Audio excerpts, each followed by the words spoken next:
Hi everyone.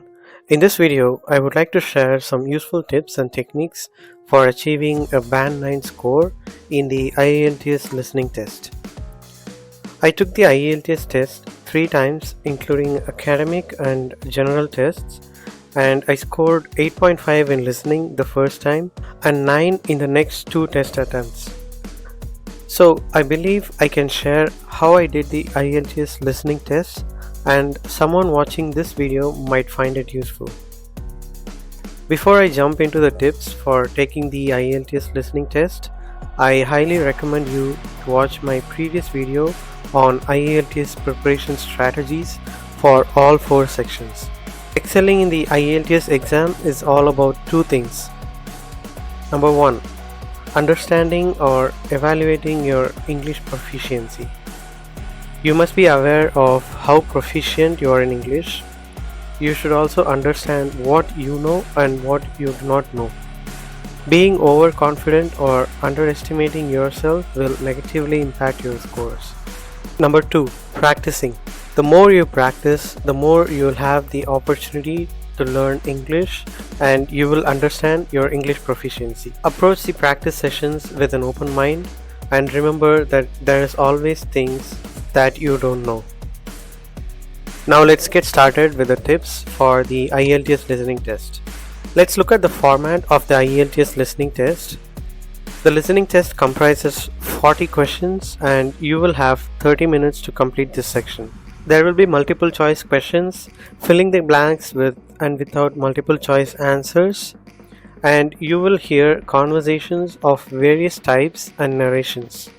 All the 40 questions will be split into multiple sections and you will be given some time to read all the questions before attempting each section. For example, questions 1 to 5 could be one section and 6 to 10 could be the next section. Similarly, a few sets of questions under each section with different types of conversations. Try to read all the questions in the section during the review time so that you will understand what that conversation is about. Once you understand what the audio is about, then you can guess what to expect when writing the answers. Listening is the only test that involves listening, reading, and writing all at the same time. So the more practice you do, the easier it will be during the test day. The listening test is not just to test how good you are at listening, but how good you are in English. I have seen some of my friends missing out on many questions as they were looking for the exact same word in the audio that was given in the answer choices. This is not the case with the listening test. You need to be ready to identify words with similar meanings. This is very important when attempting multiple choice questions.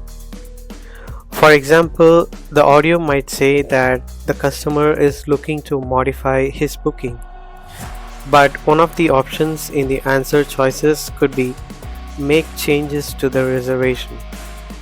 The word modify equals change and booking equals reservation.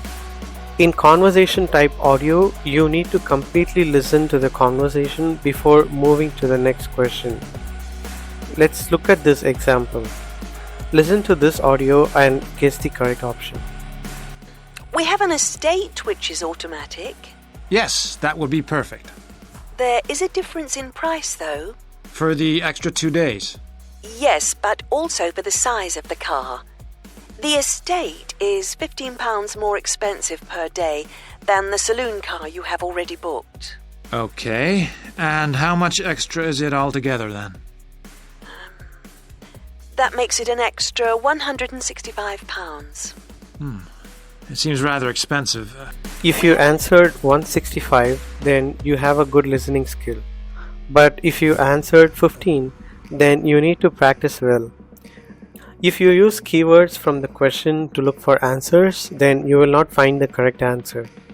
In the example we saw, the word extra was used 2 times in the conversation.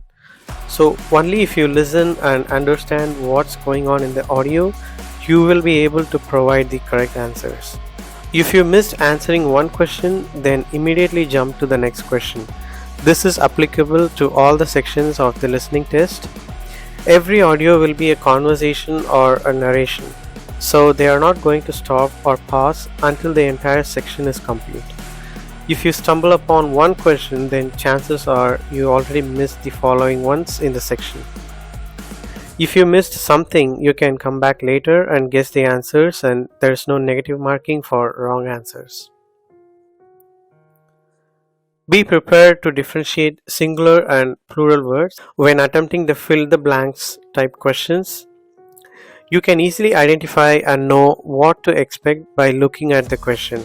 For example, if a sentence has an article such as a, an, or the, then you would expect a singular word.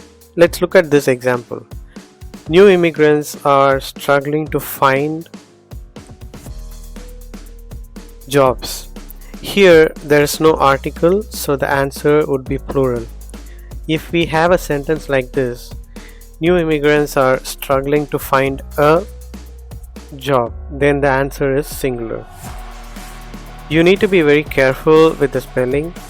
It doesn't matter whether you write the British spelling or the American spelling, but it shouldn't be wrong.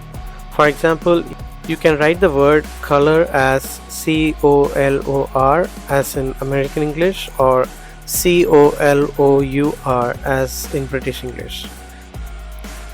In this case, both the answers are correct.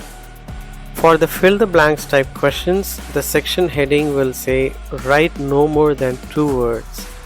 This doesn't mean you should write 2 words for all the answers. The answer can be 1 word for some questions and 2 words for some questions, or 1 word for all the questions, or 2 words for all the questions. You really need to pay attention to the audio and listen carefully to understand and find out the correct answer, and if the answer is 1 word or 2 words. Do not write 2 words in the place of a 1 word answer hoping to get additional marks. You will only lose marks if you do so. These are my tips for the IELTS listening test. I hope you found it helpful. Please check out my other video on my IELTS test preparation methods and strategies. The link to the video is in the description. Thank you so much for watching, and all the best.